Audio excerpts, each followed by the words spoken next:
വേണ്ട, ക്ഷമിക്കണം, ഞാൻ തേങ്ങ ഉടച്ചപ്പോ അറിയാണ്ട്. സോറി. അയാള് തേങ്ങ ഉടച്ചതല്ലേ, എന്നെ ആക്രമിച്ചതൊന്നും അല്ലല്ലോ. അതും കൊടുത്തേക്ക്. അയ്യോ കുഴപ്പമില്ല, വച്ചോളൂ. ആവശ്യം കഴിഞ്ഞ് തന്നാ മതി. ഇവിടെ എങ്ങും കണ്ടിട്ടില്ലല്ലോ. ഞാനിവിടെ ആദ്യമായിട്ടാ. എവിടുന്നാ? പൂനെന്നാ. പൂനെന്ന് തേങ്ങ ഉടയ്ക്കാൻ വേണ്ടിയാണോ ഈ അമ്പലത്തിൽ വന്നത്? അമ്പലത്തിൽ കയറിയപ്പോ തേങ്ങ ഉടച്ചെന്നുള്ളൂ. ഞാനിവിടുത്തെ പോസ്റ്റ് ഓഫീസിൽ വന്നതാ. എന്റെ അച്ഛനെ ചിലപ്പോ പറഞ്ഞാൽ അറിയുമായിരിക്കും. ആ ചേട്ടാ, അച്ഛനൊന്ന് കൊടുത്തേ. കൊടുക്കാം. ചേട്ടനാ. ഹലോ അച്ഛാ, ആ വീരഭദ്രന്റെ മകൻ നാട്ടിലെത്തിയിട്ടുണ്ട്. Hello hello. വീരഭദ്രൻ, വീരഭദ്രൻ, വീരപ്പനാ? വീരഭദ്രൻ അച്ഛാ, വീരഭദ്രൻ. വിജയഭദ്രനാണോ? വീരഭദ്രൻ. ഒന്നും കേൾക്കുന്നില്ലടാ, നീ വീട്ടിലേക്ക് വാ. ആ, ഇവിടെ ആരെ കാണാൻ വന്നാ പറഞ്ഞേ? ഇവിടെ കിഴക്കേക്കോട്ടയിലെ കൃഷ്ണേന്ദു. കൃഷ്ണേന്ദു എന്റെ മോളാ. ഓ, എന്താ കാര്യം? അല്ല, ഞങ്ങൾ ഒരുമിച്ചാ ട്രെയിനിൽ വന്നതേ. കൃഷ്ണയുടെ ഒരു പുസ്തകം മറന്നു വെച്ചത് എനിക്ക് കിട്ടി. അപ്പൊ അത് തരാനായിട്ട് അതിൽ എനിക്ക് അഡ്രസ് കിട്ടിയതേ. ഓ, പിന്നെ എനിക്കൊരു സഹായം ചെയ്ത. എന്ത് സഹായം?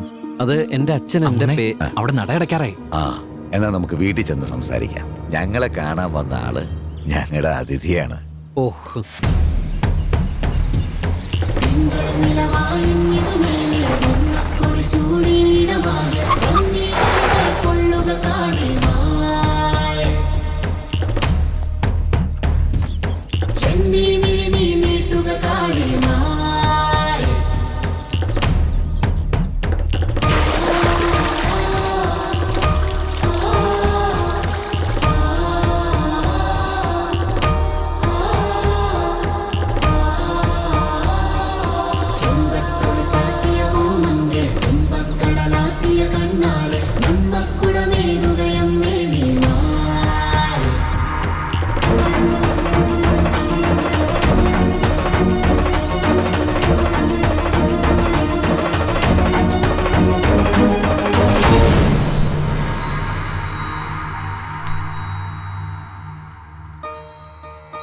അന്നപൂർണേശ്വരിയ, തൊഴുതോളൂ.